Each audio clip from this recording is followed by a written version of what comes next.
കർത്താവിന്റെ ഉന്നതമായ നാമത്തിന് സ്വസ്ത്രം ചെയ്യുന്നു. കർത്താവിന്റെ വിശുദ്ധ പൗരോഹിത്യത്തെ മഹത്വപ്പെടുത്തണമേ.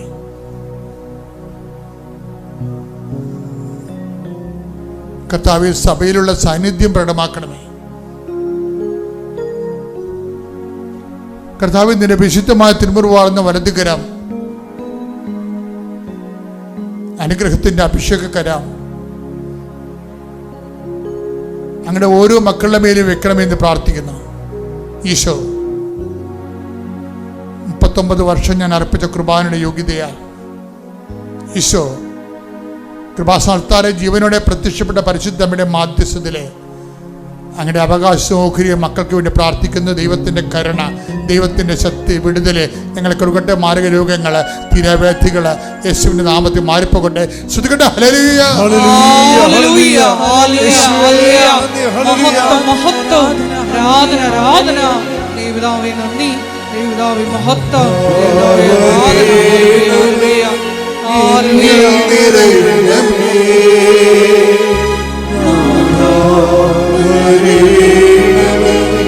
സൗഖ്യം നൽകണമേ,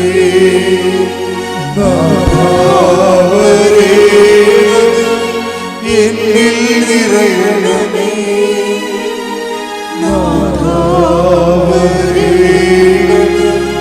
സൗഖ്യം നൽകണമേ. പരിശുദ്ധ പരമ ദിവ്യ കാരുണ്യത്തിന് ആരാധനയും സ്തുതിയും പുകഴ്ചയും ഉണ്ടായിരിക്കട്ടെ. കർത്താവിന് മനസ്സർപ്പിച്ചുകൊണ്ട് മാതാവിൻ്റെ കൈ പിടിച്ചുകൊണ്ട് ഈ ദിവ്യമായ നിമിഷങ്ങളിലെ നമുക്ക് അനുഗ്രഹം പ്രാപിക്കാം. കർത്താവേ, നിന്റെ ഉന്നതമായ നാമത്തിന് സ്വസ്ഥം ചെയ്യുന്നു. ഈ അൾത്താറയിൽ നടന്നിട്ടുള്ള 10,000-കണക്കിന് ആരാധന, കൃപാസനത്തിൻ്റെ നേതൃത്വത്തിൽ ശുശ്രൂഷയിൽ നീ നടത്തിയിട്ടുള്ള ലക്ഷക്കണക്കിന് അഖണ്ഡ ജപമാല മഹാറാലികളിൽ പ്രാർത്ഥിച്ച പ്രാർത്ഥനകൾ, അങ്ങനെ കണ്ണീരിൻ്റെ കാലം, അങ്ങനെ മക്കളുടെ കണ്ണീരിൻ്റെ കാലത്ത് അവിടെ യോഗ്യത കൊണ്ടല്ല, കർത്താവിൻ്റെ കൃപ കൊണ്ട് ദൈവികമായ ശക്തി നിങ്ങൾക്ക് ആവശ്യമുണ്ട്. മാരക രോഗങ്ങൾ, തീരാവേദികൾ, ജീവിത ദുരിതങ്ങൾ യേശുവിന്റെ നാമത്തിൽ മാറിപ്പോകട്ടെ.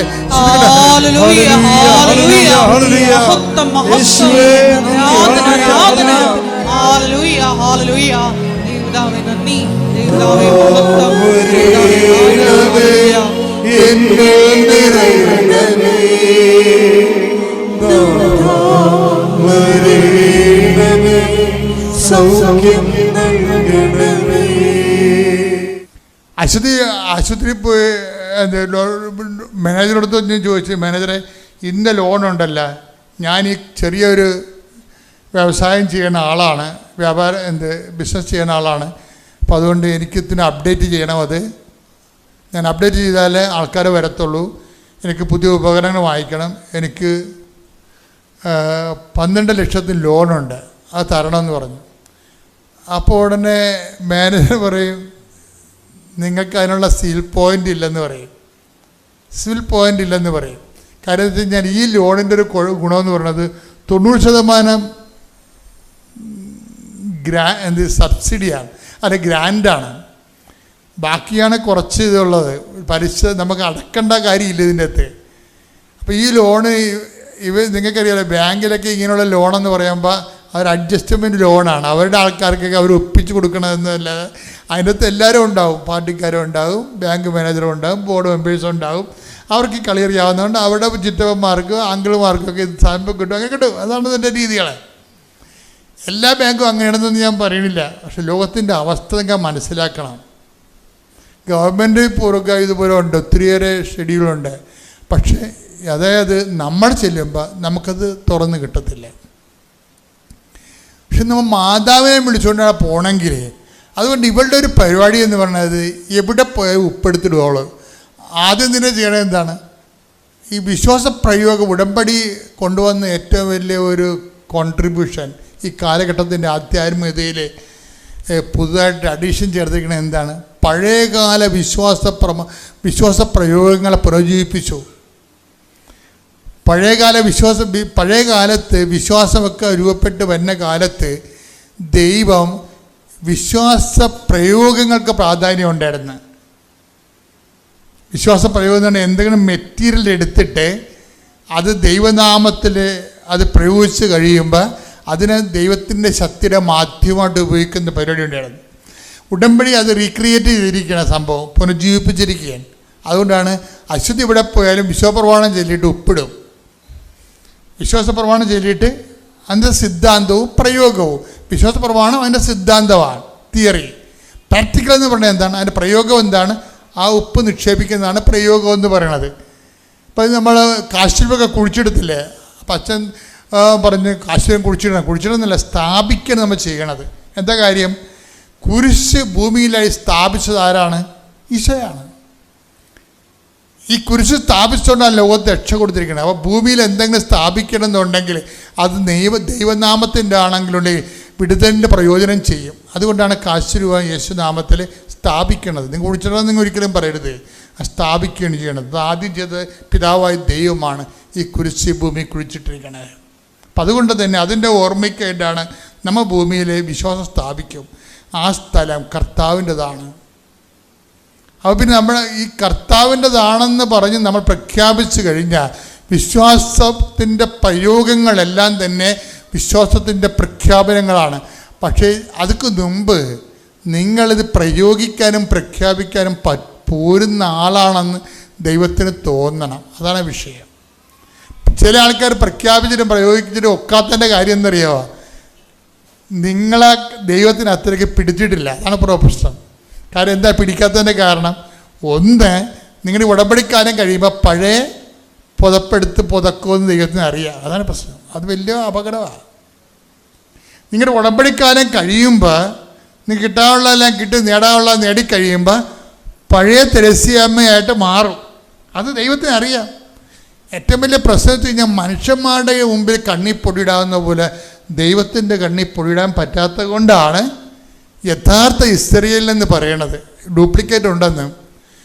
അപ്പോൾ നിങ്ങൾ ഇപ്പോഴും ഒരു അഭ്യാസമൊക്കെ കാണിച്ച് ഇങ്ങനെ നല്ല പിള്ള ചമഞ്ഞൊക്കെ നിൽക്കുമ്പോഴും ഇനി ഒരു കാലത്ത് ഉടമ്പടിക്കാലം കഴിയുമ്പോൾ നിങ്ങൾ പഴയ വേഷമെടുത്ത് കെട്ടുകയാണെങ്കിൽ ദൈവത്തിന് ഇപ്പം അറിയാൻ പറ്റും.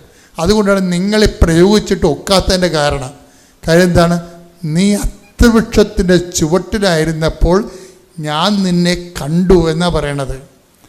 റബ്ബി, അങ്ങേക്ക് എങ്ങനെ അറിയാം? അപ്പം നിൻ്റെ പഴയ ചലനങ്ങൾ ഞാൻ പരിശോധിച്ചിട്ടുണ്ടെന്നാ. നിൻ്റെ പഴയ നീ അത്തിവൃക്ഷത്തിൻ്റെ ചുവട്ടിലായിരുന്ന സമയത്ത് തന്നെ റെക്കോർഡ് ചെയ്തിട്ടുണ്ട് ഇവിടെ എന്ന് പറയും. അപ്പം പഴയ ചലനങ്ങളിൽ എനിക്കറിയാം. ഇതുപോലെ തന്നെയാണ് കുഴപ്പം. നീ ഇവിടുന്ന് പോയിട്ട് എന്ത് ചെയ്യുമെന്ന് ദൈവത്തിന് അറിയാം. നദ്ദാനിയൻ്റെ അടുത്ത് അത്തിവൃക്ഷത്തിന് ചുവട്ടിലായിരുന്നപ്പോൾ ശ്രുതികട ഹല്ലേലൂയ ഹല്ലേലൂയ ഹല്ലേലൂയ ഹല്ലേലൂയ യേശുവേ നന്ദി ഹല്ലേലൂയ ഹല്ലേലൂയ ഹല്ലേലൂയ ഹല്ലേലൂയ യേശുവേ ആരാധന ആരാധന ആരാധന. യോഹന്നാൻ 1:48. യോഹന്നാൻ 1:48. അപ്പോൾ നഥാനിയേൽ ചോദിച്ചു, നീ എന്നെ എങ്ങനെ അറിയുന്നു? യേശു മറുപടി പറഞ്ഞു, പീലിപ്പോസ് നിന്നെ വിളിക്കുന്നതിന് മുമ്പ് നീ അത്തിമരത്തിന്റെ ചുവട്ടിലിരിക്കുമ്പോൾ ഞാൻ നിന്നെ കണ്ടു. അപ്പൊ അത്തിമരത്തിന് ചുവട്ടിലിരിക്കുന്ന സമയത്ത് ഈശോ അവനെ കണ്ടെന്നാ പറയണത്. ആ കാഴ്ച എന്താണ്? വിദൂര കാഴ്ചയാണ്. ദൈവികമായ കണ്ണുകളെ കൊണ്ട് കണ്ടതാണ്. ഈ കണ്ട കാഴ്ച തന്നെയാണ് വെള്ളത്തിൻ്റെ കർത്താവിനോട് വന്ന് 10 ദിവസം ചോദിക്കുന്നില്ലേ, നമ്മൾ നികുതി കൊടുക്കണോ, മക്കളെ നികുതി കൊടുക്കണോ എന്ന് ചോദിക്കും. നമ്മുടെ നികുതി ദേവാലയ അധികാരികൾ നികുതി പിരിക്കാൻ വന്നു എന്ന് പറയുമ്പോൾ, ശിമയോനെ നിനക്കെന്ത് തോന്നുന്നു? മക്കളാണോ നികുതി കൊടുക്കേണ്ടത്, അടിമകളാണോ? അപ്പോൾ ശിമയോൻ പറയും, അടിമകളല്ലേ നികുതി കൊടുക്കേണ്ടത്, കപ്പം കൊടുക്കേണ്ടത്. ശരി. അപ്പോൾ കർത്താവ് ചോദിക്കും, അപ്പോൾ മക്കൾ സ്വതന്ത്രരാണല്ലോ. തീർച്ചയായിട്ടും, അപ്പോൾ നമുക്ക് കൊടുക്കണ്ട എന്ന് പറയാം. അങ്ങനെയല്ല, മറ്റുള്ളവർക്ക് ഉതപ്പുണ്ടാകാതിരിക്കാൻ വേണ്ടി എനിക്കും നിനക്കും വേണ്ടി നീ നികുതി കൊടുക്കണം. എന്തിനു കൊടുക്കണം? നീ കടലിൽ പോയി ചൂണ്ടയിടണം, ഒരു മത്സ്യം കിട്ടും. ഞാൻ ഇസ്രയേലിൽ ചെന്നപ്പോൾ അവിടെ പീറ്റേഴ്സ് ഫിഷ് എന്ന് പറഞ്ഞൊരു ഫിഷ് ഉണ്ട്. നമ്മുടെ കരിമീൻ പോലെ ഇരിക്കും. അതാ ഗലീല കടലിൽ ഒത്തിരി ഉള്ളതാണ്. ഒരെണ്ണത്തിന് 700 രൂപയാണ് വില, ഒരെണ്ണത്തിന്. നമ്മുടെ ഇവിടുത്തെ 700 രൂപയാണ്. അവർ 2 ഒലിവുകായും കുറച്ച് ഒലിവെണ്ണ ഒഴിച്ച് ഇങ്ങനെ പൊള്ളിച്ച് നമുക്ക് ഇങ്ങോട്ട് തരും. ഈ പീറ്റേഴ്സ് ഫിഷ് എന്ന് പറയുന്ന സംഭവത്തിലാണ് കർത്താവ് പറയണത് ഇതിൻ്റെ വായിലൊരു സ്ഥാദ്യോനം ഉണ്ടാകുമെന്ന് പറയണം. അത് സ്വർണ്ണനാണയമാണ്, അതെടുത്തിട്ട് എനിക്ക് നിനക്ക് വേണ്ടി കൊടുക്കാൻ പറയാം. Take the bread of God. Hallelujah hallelujah hallelujah യേശുവേ നന്ദി. ഹല്ലേലൂയ ഹല്ലേലൂയ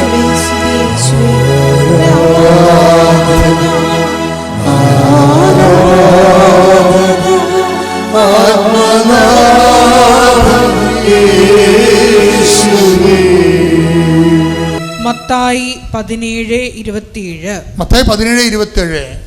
എങ്കിലും അവർക്ക് അവർക്ക് ഇടർച്ചയുണ്ടാകാതിരിക്കാൻ നീ കടലിൽ പോയി ചൂണ്ടയിടുക.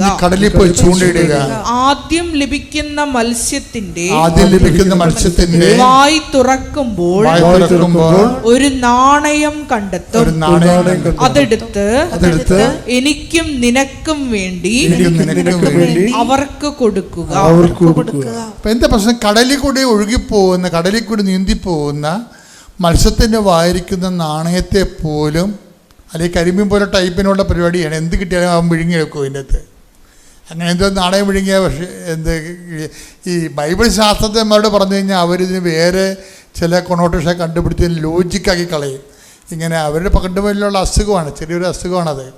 എല്ലാം പറഞ്ഞ് ലോജിക്കാക്കി കളയും. അങ്ങനെയൊന്നുമല്ല. ഇതിൽ റിയലായിട്ടുള്ള കാര്യങ്ങളെ കർത്താവ് കടലിൻ്റെ അടിയിൽ കൂടി പോകുന്ന മത്സ്യങ്ങളെ കർത്താവ് നേരിട്ട് കാണുകയാണ്, ദാനിയേലിനെ കണ്ടതുപോലെ. ഇതിൻ്റെ ഒരു കുഴപ്പമെന്ന് വെച്ചാൽ ഇതൊരു ഓട്ടോമാറ്റിക് സ്കാനിങ് നടക്കുന്ന കാരണം നമ്മൾ ഉടമ്പടിക്കാലം കഴിയുമ്പോൾ ഈ മത്സ്യത്തിൻ്റെ വായിലെ സ്വർണ്ണനാണയം കണ്ട കർത്താവ് നീ ഉടമ്പടിക്കാലം കഴിയുമ്പോൾ നിൻ്റെ അവസ്ഥയും കാണുന്നുണ്ടാവും. അതാണൊരു കുഴപ്പം. അതുകൊണ്ട് ഒരു ഓട്ടോമാറ്റിക് ഓഡിറ്റിങ് നടക്കുന്നുണ്ട്. ഓട്ടോമാറ്റിക് ഓഡിറ്റിംഗ് ഉള്ളത് കാരണം നമ്മൾ ഫ്രോഡാകാൻ പറ്റത്തില്ല. കാര്യം ദൈവത്തിൻ്റെ സ്റ്റാൻഡേർഡ് അസസ്മെൻ്റ് എന്ന് പറയുന്നത് ഇതാ, ഒരു യഥാർത്ഥ ഇസ്രായേലിൻ ഇവർ കാപഠ്യമില്ല. നമ്മുടെ റിസ്ക് എന്ന് പറഞ്ഞാൽ എന്താണ്? കാപഠ്യമില്ലാത്ത ഒരു പേഴ്സണാലിറ്റി ഉടമ്പടിക്ക് ശേഷവും രൂപപ്പെടുത്തിയെടുക്കണം. ശ്രുതികട ഹല്ലേലൂയ ഹല്ലേലൂയ ഹല്ലേലൂയ ആരാധന ആരാധന ഹല്ലേലൂയ ഹല്ലേലൂയ.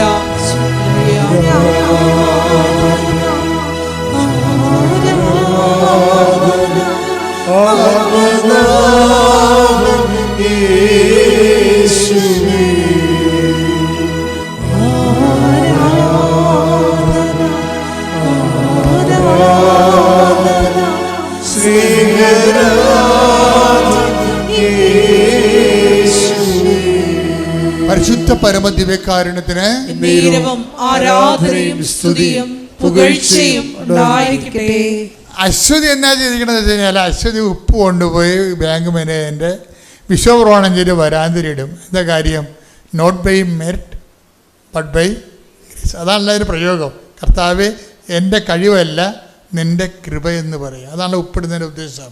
അധികാരം, അവകാശം, കർത്താവിൻ്റെ അവകാശമാണിത്. ആകാശവും ഭൂമിയും നിൻ്റേതാകുന്നു എന്ന് പറയത്തില്ലേ? ആകാശവും ഭൂമിയും, ഈ ഭൂമിയിലുള്ള മുഴുവനും നമ്മൾ ഒപ്പിടുമ്പോൾ എന്താ പറയണത്? ദൈവത്തിൻ്റെ അധികാരം അവിടെ നമ്മൾ പ്രഖ്യാപിക്കുകയാണ് ഈ ഉപ്പിൻ്റെ പ്രയോഗത്തിലൂടെ. എന്നുവെച്ചാൽ എനിക്കിവിടെ സ്വാധീനമില്ല, പാർട്ടിക്കാരില്ല, എനിക്ക് പണമില്ല, എന്നെ സ്വാധീനിക്കാൻ എനിക്ക് സഹായിക്കാൻ ആളില്ല. എനിക്കെൻ്റെ കർത്താവ്, നമ്മുടെ സഹായം കർത്താവിൻ്റെ നാമത്തിൽ. എങ്ങനെയുള്ള കർത്താവാണ്? ആകാശവും ഭൂമിയും സൃഷ്ടിച്ച കർത്താവ്. പരിശുദ്ധ പരമ ദിവ്യകാരുണ്യത്തിന് നേരവും ആരാധനയും സ്തുതിയും പുകഴ്ചയും ഉണ്ടായിരിക്കട്ടെ. ഈ ബാങ്ക് മാനേജരെ ഇത്രയും അപ്പോൾ നമുക്ക് ഒരിക്കലും കിട്ടത്തില്ല എന്ന് പറഞ്ഞ ബാങ്ക് മാനേജർ. അപ്പോൾ അശ്വതിയുടെ ചേച്ചി എന്ന് പറയും, എപ്പോഴും കുറ്റം പറയും. അവൾക്ക് വിശ്വാസമില്ല, തുള്ളി പോലും വിശ്വാസമില്ല. അപ്പോൾ പറയും, നീ എപ്പോഴും ഈ സാക്ഷ്യം വെച്ചുകൊണ്ടിരിക്കണം, അച്ഛൻ്റെ പ്രസംഗം വെച്ചുകൊണ്ടിരിക്കണമെന്ന് ചോദിക്കും. അതാണ് വിഷയം. അതിനൊരു ആ പ്രസംഗം കേൾക്കണമെങ്കിൽ ഒരു അഭിഷേകം ഉണ്ടാവണമല്ലോ, കർത്താവിൻ്റെ ഒരു അട്രാക്ഷൻ വേണമല്ലോ.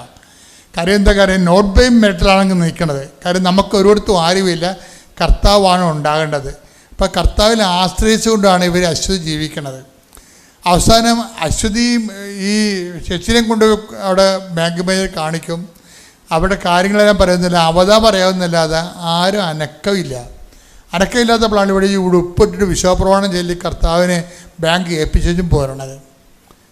പിന്നീട് നടക്കുന്ന കാര്യം വെച്ച് കഴിഞ്ഞാൽ ഇവർക്ക് കിട്ടുന്ന ഏതാണെന്ന് ലോണെന്ന് വെച്ചാൽ ഒരു സിവിൽ പോയിൻറ്റും ഇല്ലാതെ, അതായത് ഒരു നിമിഷം ആദ്യം വന്നപ്പോൾ സിവിൽ പോയിൻ്റ് ഇല്ല. കമ്പ്യൂട്ടറിൽ നമുക്കറിയാൻ പറ്റും, നമ്മുടെ മൊബൈലിൽ നമുക്ക് നോക്കാൻ പറ്റും നമ്മുടെ സിവിൽ പോയിൻ്റ്. അപ്പം അത് സിവിൽ പോയിൻ്റ് ഇല്ല. പക്ഷേ ഉപ്പ് ഇട്ട് വിശ്വാസപ്രമാണം ചെയ്ത് പ്രാർത്ഥിച്ച് കർത്താവിന് ആ വിഷയം ഏൽപ്പിച്ചു. അല്ല ഉപ്പിട്ടതിൻ്റെ അകത്ത് മാസ്മരവിദ്യയും മന്ത്രവിദ്യയും പറയുകയല്ല, ഒരു വിഷയം കർത്താവിനെ ഏൽപ്പിക്കുന്നതിൻ്റെ ഭാഗമായിട്ട് കാണിക്കുന്ന ചില വിശ്വാസ പ്രയോഗങ്ങളാണത്.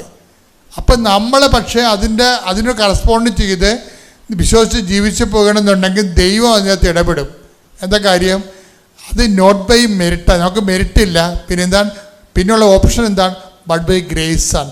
ഗ്രേസ് ഓപ്പൺ ചെയ്തിട്ട് പിന്നെ ഇവർ നോക്കുമ്പോൾ ഇവർക്ക് സിവിൽ പോയിൻ്റ് കറക്റ്റാവും. സിവിൽ പോയിൻ്റ് ഓട്ടോമാറ്റിക്കായിട്ട് കറക്റ്റാവും. കറക്റ്റായി കഴിഞ്ഞിട്ട് ഇവൾക്ക് 18 ലക്ഷത്തിന് ലോൺ കിട്ടും. അപ്പോൾ അതിൻ്റെ അകത്ത് 12 ലക്ഷം തിരിച്ചടക്കേണ്ട കാര്യമില്ല.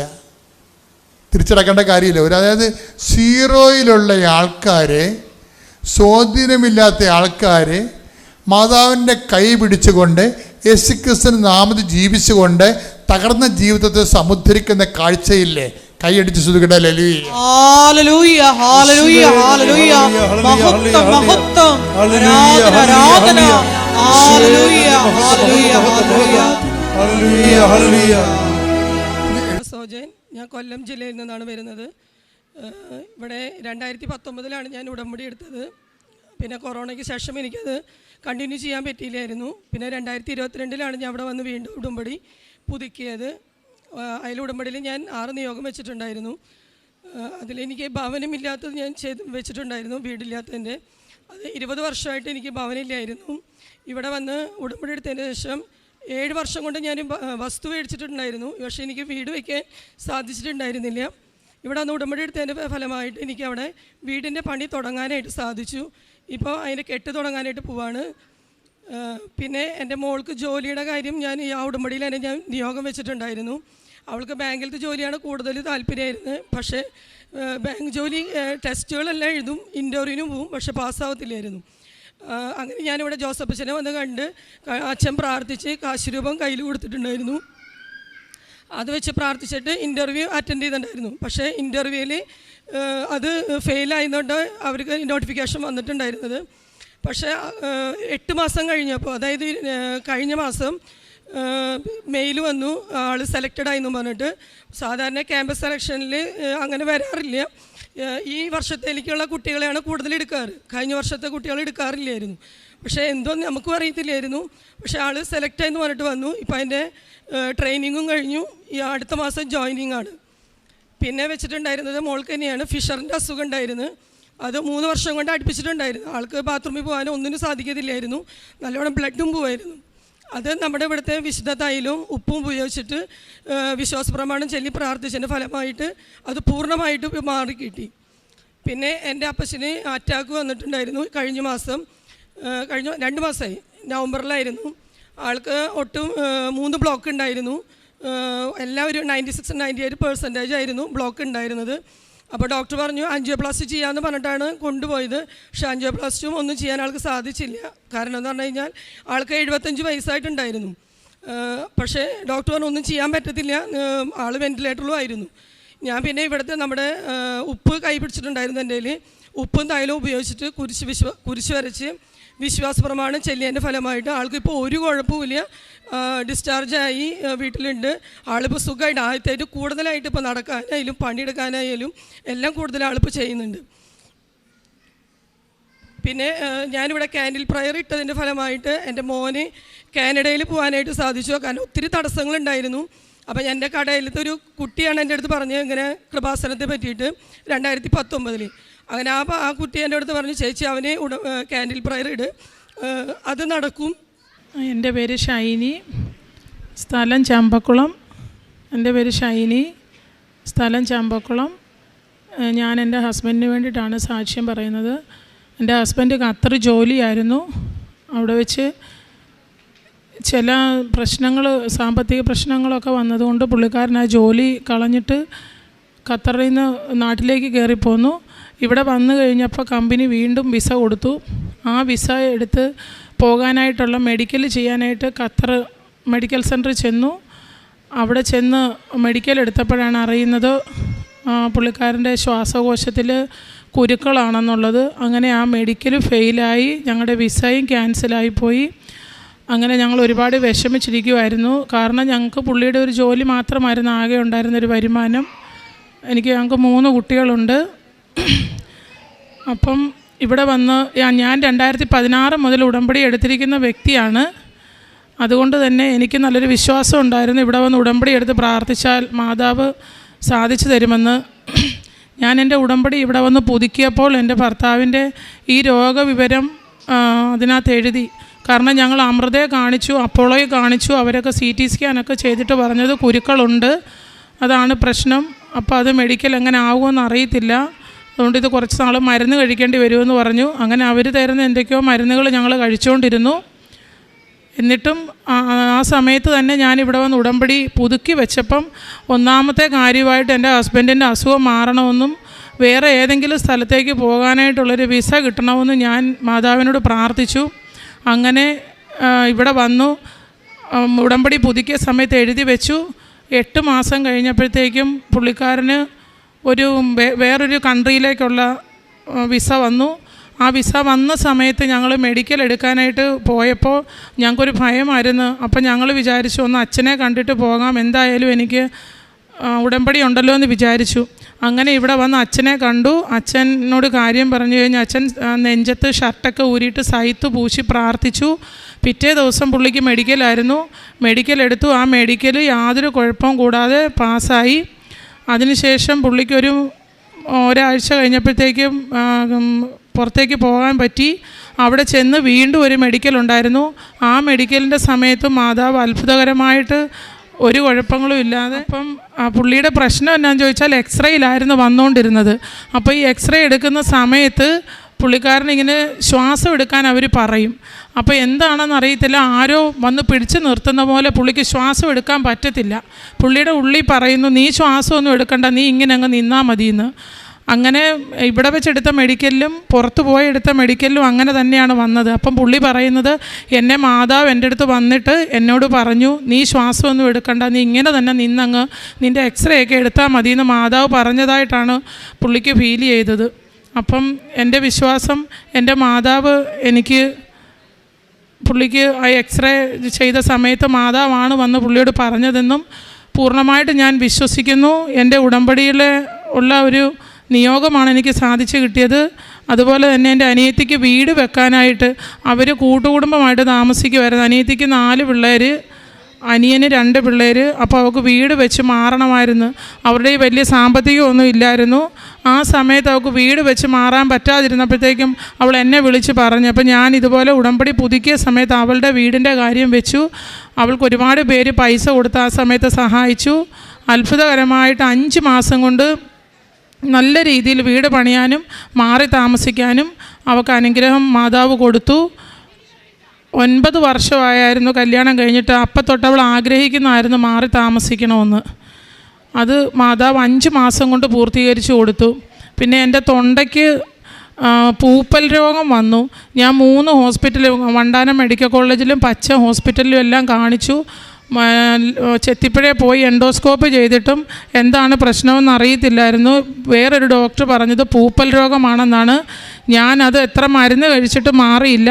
അപ്പം ഞാൻ നെറ്റിയെ കുരിശ് വരച്ചിട്ട് എല്ലാ ദിവസവും ഉടമ്പടി പുതുക്കി പ്രാർത്ഥിക്കുന്ന സമയത്ത് ഉടമ്പടി തൈലം എൻ്റെ തൊണ്ടയിൽ വന്നതിൻ്റെ അസ്വസ്ഥതയെന്ന് പറഞ്ഞാൽ വലിയ പ്രശ്നങ്ങളായിരുന്നു. എനിക്ക് 3 മാസത്തോളം വെള്ളം കുടിക്കാൻ പറ്റത്തില്ല. വെള്ളം കുടിച്ചാൽ നീറ്റലുണ്ടാകും, പുകച്ചിലെ, ഭക്ഷണം കഴിക്കാൻ പറ്റത്തില്ല, എനിക്കൊരു വാക്ക് സംസാരിക്കാൻ പറ്റത്തില്ല. എനിക്കിവർ ഇരട്ടക്കുഞ്ഞുങ്ങളാണ്, ഇവിടെ ഉടമ്പടി എടുത്ത് കിട്ടിയതാണ്. അപ്പോൾ ഇവരെപ്പോഴും ബഹളം വെക്കും. അപ്പോൾ എനിക്ക് മിണ്ടാനേ പറ്റത്തില്ല. ഞാനിങ്ങനെ വളരെ അസ്വസ്ഥമായിട്ട് മിണ്ടാതിരിക്കും. എങ്ങനെ ഇവരെ നിയന്ത്രിക്കണമെന്ന് പോലും എനിക്ക് അറിയത്തില്ല. കാരണം ആ തുറക്കാൻ പറ്റത്തില്ല എനിക്ക്. അങ്ങനെ ഇരുന്ന അവസ്ഥയിൽ ഞാൻ ഉടമ്പടി തൈലം വൈകിട്ട് കുരിശ് വരയ്ക്കുന്ന സമയത്ത് ഉടമ്പടി പുതുക്കി എന്ന് നമ്മൾ പ്രാർത്ഥിക്കുന്ന സമയത്ത് ഞാൻ ഉടമ്പടി തൈലം തൊണ്ടയിലിട്ട് പ്രാർത്ഥിച്ചതിൻ്റെ ഫലമായിട്ട് പൂർണ്ണമായിട്ടും ഇപ്പം എൻ്റെ തൊണ്ടയ്ക്ക് ഒരു കുഴപ്പമില്ല. പൂർണ്ണമായിട്ടും പൂപ്പൽ രോഗം മാറി. എനിക്ക് യാതൊരു അസ്വസ്ഥതകളും ഇല്ല. ഇതിൻ്റെ അസ്വസ്ഥത എനിക്ക് 3 മാസം ഉണ്ടായിരുന്നു. ഇപ്പോൾ എനിക്ക് യാതൊരു കുഴപ്പങ്ങളുമില്ല. യേശുവേ സ്തോത്രം. യേശുവേ. എൻ്റെ പേര് ബിന്ദു ബിജു. ഞാൻ മാമ്പറ ഇടവകയിൽ നിന്ന് വരുന്നു. ഞാനും ഭർത്താവും 3 മക്കളും അമ്മയും അടങ്ങുന്നതാണ് എൻ്റെ കുടുംബം. ഞാൻ ചെറിയൊരു കമ്പനിയിൽ ജോലി ചെയ്യുന്നുണ്ടായിരുന്നു. കഴിഞ്ഞ കൊല്ലം ഒക്ടോബർ 13-ാം തീയതിയാണ് ഇവിടെ വന്ന് ഞാൻ ഉടമ്പടി എടുത്തത്. ഉടമ്പടി എടുക്കുമ്പോൾ എൻ്റെ കൂടെ 5 കൂട്ടുകാരിമാരും ഉണ്ടായിരുന്നു. ഞങ്ങൾ ഒന്നിച്ച് വന്ന് ഉടമ്പടി എടുത്തു. ഉടമ്പടി എടുത്ത് ഇവിടുന്ന് പോയി പ്രേക്ഷിത പ്രവർത്തനമൊക്കെ ചെയ്തു. കുമ്പസാരിച്ചു, കുർബാന സ്വീകരിച്ചു, കാരുണ്യ പ്രവൃത്തിയൊക്കെ ചെയ്തു. അങ്ങനെ 3 മാസം മുടങ്ങാണ്ട് ഞാൻ ഇവിടെ വന്ന് പേപ്പർ മേടിച്ച് പ്രേക്ഷിത പ്രവർത്തനം ചെയ്തിരുന്നു. ഞങ്ങളുടെ വീട്ടിൽ നല്ല സാമ്പത്തിക ബുദ്ധിമുട്ടുണ്ടായിരുന്നു. എൻ്റെ ഭർത്താവിന് മീൻ കച്ചവടമായിരുന്നു. കുടുംബത്തെ